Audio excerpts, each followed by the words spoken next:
Back on the road we go, this time stateside, as the Reds visit one of the country's most historic and culture-rich cities. This is Boston.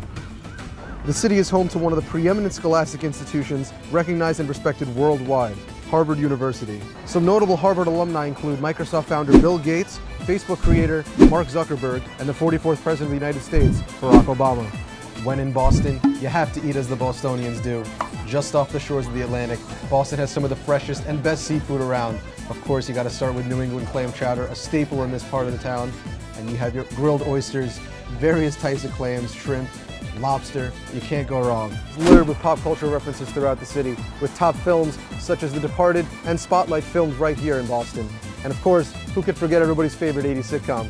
And when it comes to sports, few cities can compete with Boston, and they've certainly earned their moniker of City of Champions.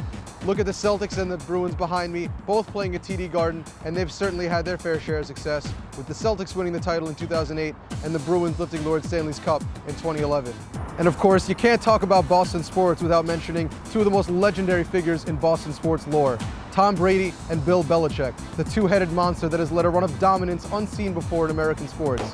The New England Patriots have astounding 12 AFC Championship games since 2001, including 7 consecutive running to this day. And of course, the 5 rings, 1 for each finger, as the Pats reign supreme. And speaking of the Pats, we find ourselves here at Patriot Place, the joint home of both the 5-time Super Bowl champs and the New England Revolution. Here in Foxborough, Massachusetts, about 20 miles outside of downtown Boston, the 65,000-seater behind me has been home to the Revolution since opening in 2002. A flagship team in MLS, the Revs have been around since the league's inception in 1996, and their fans have certainly seen their share of highs and lows. And who better to tell the story than the voice of the Revs, Brad Feldman. The Revs in the past couple of years are tied for having the first best home record around the league.